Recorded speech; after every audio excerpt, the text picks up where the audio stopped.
घर का बना हुआ घी दानेदार और 100% शुद्ध होता है। बाजार से हम चाहें किसी भी ब्रांड का घी खरीद लें, वो उतना शुद्ध और दानेदार नहीं मिल सकता।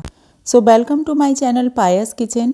हम जब भी दूध लें उसे उबाल कर उसी दिन यूज़ ना करें, उसको उबाल कर ठंडा कर कर उस दिन फ्रिज में रख दें और नेक्स्ट मॉर्निंग देखेंगे हम उस पर बहुत अच्छी सी मोटी मलाई आ जाती है।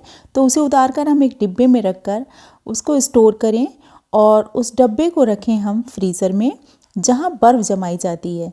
जी हाँ, अगर आप ऐसा करेंगे तो आपकी जो मलाई है ना एकदम फ्रेश रहेगी। जब भी आप उसे निकालेंगे वो फ्रेश निकलेगी। तो इसलिए आप उसे फ्रीज़र में इकट्ठा करें। जैसे ही आपका डब्बा भर जाता है या मलाई काफ़ी सारी हो जाती है तो उसे चलाने के लिए आप उसे कम से कम, अगर सर्दी है तो एक दिन पहले या एक रात पहले उसको निकाल के रख दें और गर्मी है तो आधा घंटे पहले निकाल के रख दें।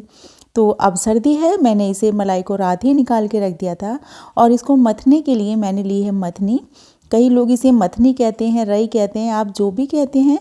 आप इसको निकाल के इसी तरह चलाते रहें, कम से कम 1 या 2 मिनट चलाना है। और उसके बाद जैसे ही मलाई घुल जाएगी हमें लेना है एक नींबू। अगर नींबू बड़ा है तो आधा लें और छोटा है तो 1 लें और इसका पूरा जूस निकालकर इसी मलाई में डाल दें। ये बहुत ही अच्छी ट्रिक है फ्रेंड्स, आप इसको ज़रूर यूज़ करके देखिए। नींबू के रस डालने से मक्खन एकदम मट्ठे से अलग हो जाता है। अब ये मट्ठा तो नहीं कहेंगे क्योंकि हमने इसमें दही नहीं डाला था, जमा हुआ नहीं है, सिर्फ मलाई है तो इससे दूध ही निकलेगा। लेकिन वो दूध कैसा होगा, जो टोन्ड मिल्क होता है वही वाला दूध निकलेगा। तो बस इसे हम कंटिन्यू इसी तरह चलाते रहेंगे। आप देख सकते हैं कि 5 मिनट मुश्किल से लगेंगे और बटर एकदम आ जाएगा। और इसमें से ये जो टोन्ड मिल्क निकलेगा ये इतना फ्रेश रहेगा कि आप इसे चाय तक बना सकते हैं। इसमें किसी तरह की कोई स्मेल नहीं आती, कोई कड़वा टेस्ट नहीं होता, एकदम फ्रेश रहता है। तो आज मैं इस मिल्क से बनाऊंगी पनीर। आप इसे मिठाई भी बना सकते हैं, पनीर भी बना सकते हैं और इसे बहुत सारे यूज़ में ले सकते हैं। अब देखिए बातों बातों में यहाँ पर एकदम गाढ़ा हो गया है हमारा ये मलाई। कितनी गाढ़ी हो गई है, यानी कि अब एकदम से बटर आ गया है। बस दूध सेपरेट होने की देर है। तो इस समय पे क्या होता है, थोड़ा मुश्किल होता है, हाथ में दर्द होने लगता है, 2 मिनट चलाना भी मुश्किल हो जाता है, बहुत टाइट हो जाता है ये। लेकिन हमें कंटिन्यू फिर भी चलाते रहना है। आपने देखा होगा कि अभी तक मैंने इसमें एक बूंद भी पानी नहीं डाला है, लेकिन अभी इतना थिक हो गया है कि चलाना मुश्किल हो रहा है, मेरे हाथ दर्द करने लगे हैं। तो मैं इसमें आधा ग्लास पानी डाल लेती हूँ। हमें स्टार्टिंग में पानी बिल्कुल नहीं डालना है क्योंकि अगर हमने स्टार्टिंग में ही पानी डाल लिया ना तो हमें चलाने में बहुत मुश्किल हो जाएगी, बहुत टाइम लगता है फिर। और देखिए बस हल्का सा सॉफ्ट हो गया है ये, अब आराम से चल रहा है।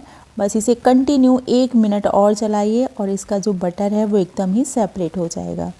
मैं आपको बता दूं, मैंने इसमें रूम टेम्परेचर पर ही पानी डाला था, ना गर्म लिया था ना ही ठंडा किया था। तो हमें कोई ज़रूरत नहीं है गर्म करने की, इसी तरह से बटर आ जाएगा। अब आप देख सकते हैं, मैं करीब से दिखा रही हूँ कि जो बटर है उसने मिल्क को बिल्कुल छोड़ दिया है, दोनों अलग अलग हो गए हैं। बस इसी स्टेज पे हम अपनी मथनी को निकाल के रख देंगे, इससे बटर हटा के। और हाथ, अब इस समय हाथ हमारा ज़रूर इसमें लगेगा, बिना हाथ से निकाले जो बटर है ना वो उसमें काफ़ी सारा दूध रह जाएगा। तो हमें ऐसा बिल्कुल नहीं करना है, इसलिए हमें हाथ को सानना पड़ेगा और हम हाथ की हेल्प से सारे मक्खन को इस तरह निकाल कर दबा दबा कर इसका सारा दूध निकाल देंगे। इससे क्या होगा, जो मक्खन होता है ना इसकी सेल्फ़ लाइफ बढ़ जाती है। अगर आपको मक्खन यूज़ करना है तो इसको बहुत अच्छी तरह से इसमें से सारा दूध या मट्ठा निकाल कर ही इसको रखना पड़ेगा, तभी ये इसमें स्मेल नहीं करेगा। अगर ऐसे ही रख देंगे तो जो मक्खन है वो स्मेल करने लगता है, वो ज़्यादा दिन नहीं चल पाता। तो इस तरह देखिए निकाल कर मैंने धीरे धीरे दबा दबा कर इसको इसी तरह से सारा इसका दूध निकाल दिया है। और अभी ये मक्खन पूरी तरह से साफ़ नहीं हुआ है। एक बार हम एक किसी बर्तन में पानी लेंगे और उसमें इसको डाल के, यानी कि मक्खन को इसमें डालकर खूब इस तरह से मल मल के इसको धुलेंगे। इस तरह से धुलना है। इससे एक फ़ायदा तो ये है कि इसकी जो बटर की सेल्फ़ लाइफ है वो बढ़ जाएगी। दूसरा, जब हम इसका घी बनाएंगे ना तो जो वेस्टेज निकलती है वो ना के बराबर निकलती है और घी भी बहुत जल्दी बनकर तैयार हो जाता है। आपने देखा होगा कि कभी कभी ऐसा होता है कि आधा आधा घंटा लग जाता है, घी बन नहीं पाता है और फालतू में हमारी गैस फूकती रहती है। इसकी वजह यही है कि मक्खन में दूध या मट्ठा अच्छी क्वांटिटी में रह जाता है और धीरे धीरे वो गैस पे जलता रहता है। तो यहाँ तो देखिए मक्खन मैंने निकाल के रख दिया और ये है बचा हुआ दूध जो अभी मक्खन से निकला है। अब दूध में नींबू या विनेगर डालने की कोई ज़रूरत नहीं है क्योंकि हमने शुरू में ही इसमें नींबू डाल दिया था। बस उतने नींबू से ही आराम से फट जाएगा। अब मैं इसे बना रही हूँ मसाला पनीर। तो मैंने इसमें थोड़े से चिली फ्लेक्स डाल दिए हैं और थोड़ा सा हरा धनिया काट कर डाल दिया है। और मैं इसमें अभी नमक नहीं डालूँगी, जब इसको मैं फ्राई करूँगी उसके बाद में ही हल्का सा नमक डाल दूँगी। अब इसे कंटिन्यू थोड़ा थोड़ा सा चला देंगे बार बार। और देखिए यहाँ पर जो दूध है वो फटना स्टार्ट हो गया है हल्का हल्का। बस जब दूध पूरी तरह से फट जाएगा, उबालने की ज़रूरत नहीं है, जब लगे कि दूध अलग हो गया है, पानी एकदम अलग हो गया है, तभी हम गैस की फ्लेम को ऑफ़ कर देंगे। तो दूध यहाँ पर फटने लगा है, ये आप देख सकते हैं। बस अब हमें ज़्यादा देर दूध इस पे नहीं रखना है क्योंकि इसमें बिल्कुल भी फ़ैट नहीं है, फ़ैट सारा निकल गया है। इसको अगर हम उबालेंगे ना ज़्यादा तो बहुत खिंचा खिंचा सा पनीर बनेगा, ज़्यादा सॉफ्ट नहीं रहेगा। तो बस मैंने देखिए यहाँ पर गैस की फ्लेम को ऑफ़ कर दिया है। अब पनीर को एक साइड रख के हम इसी गैस पे रख देंगे बटर इसको घी बनाने के लिए। और यहाँ मैंने थोड़ा सा बटर निकाल के रख लिया था कि हम किसी भी रूप में बटर का यूज़ कर सकते हैं। अब मैंने एक चलनी ली है और चलनी के ऊपर एक हल्का सा कपड़ा डाल दिया है और उसमें छान लिया है पनीर। आप देख सकते हैं कि थोड़े से दूध में कितना सारा पनीर निकला है। अगर इतने से पनीर को हम बाज़ार से लेने जाएंगे ना, ये 80-90 रुपए से किलो से कम का नहीं मिलेगा और जो हमें एकदम वेस्टेज से तैयार हो गया है। कुछ लोग क्या करते हैं, इस दूध को फेंक देते हैं, वो किसी भी यूज़ में नहीं करते हैं। तो आप इसको बिल्कुल ना फेंकें, ये बहुत पौष्टिक होता है, इसमें बहुत ही ज़्यादा अच्छी मात्रा में पनीर निकलता है। अब यहाँ पर हमें जैसे पनीर को बहुत ज़्यादा दबा के रखते हैं, बहुत ज़्यादा उसमें से पानी निकालते हैं, इसमें ऐसा बिल्कुल नहीं करना है। बस मैंने 2 मिनट के लिए थोड़ा से पानी को एक बर्तन में डालकर इसके ऊपर रख दिया है और तब तक मैं जो मैंने घी बनने के लिए रखा है उसको चला लेती हूँ। और जैसे ही पूरा ये घी पिघल जाएगा, बटर पिघल जाएगा, तो हमें इसे कंटिन्यू चलाना पड़ेगा क्योंकि ये बाहर निकल जाएगा कढ़ाई से। इसमें झाग बनते हैं बहुत ज़्यादा और ये बाहर निकलने लगता है। तो बिल्कुल और काम करते समय ध्यान रखें कि एक नज़र आपकी इस घी पर होनी चाहिए। मक्खन पिघलते ही घी एकदम सेपरेट नज़र आ रहा है, एकदम साफ़ नज़र आ रहा है। बस ज़्यादा देर नहीं लगेगी, इसे मुश्किल से 5 से 10 मिनट में घी बनकर तैयार हो जाता है। तो चलिए दूसरी तरफ हमने जो पानी रखा था ये निकाल लेते हैं। मुश्किल से 1 मिनट भी नहीं रखना है इसके ऊपर और इसको हटा लेना है बर्तन को। अब ये देखिए यहाँ पर कितना अच्छा ये जो पनीर है बनकर तैयार हुआ है।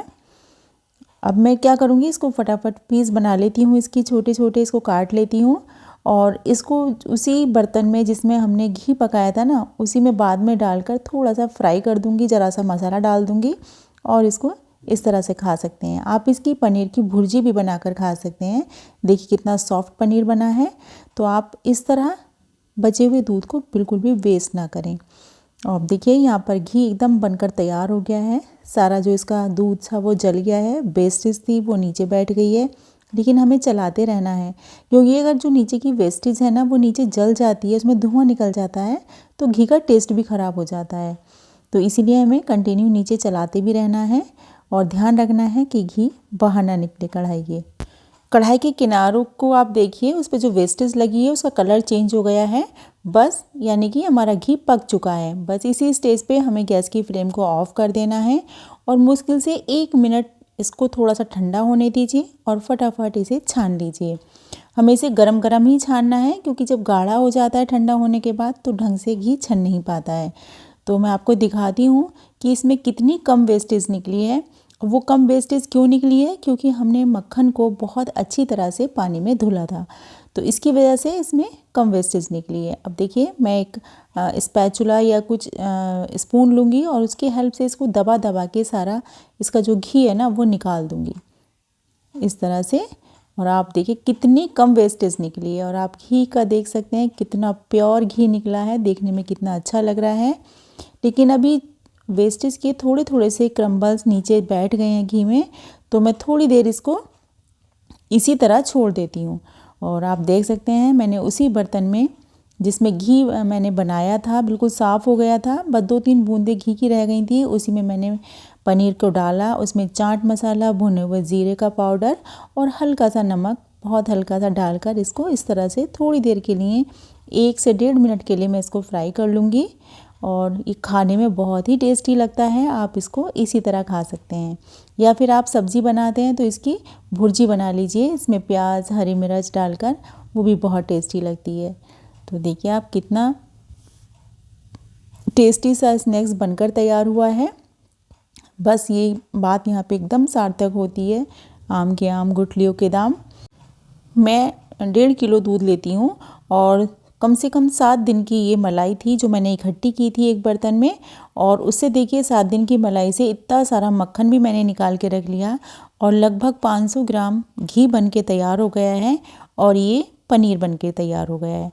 तो इस तरह आप ज़रूर घर में घी बनाएं। टोन्ड मिल्क ना लेकर फुल फैट वाला मिल्क लीजिए या फिर डेयरी वाला मिल्क लीजिए और इस तरह से घर में ही शुद्ध घी बनाइए। तो अब देखिए जो घी नीचे इसमें थोड़े से क्रम्बल रह गए थे ना, तो मैं इसको दोबारा से छान लेती हूँ। और घी रखने के लिए या तो आप कांच का कोई डब्बा लें, स्टील का डब्बा लें।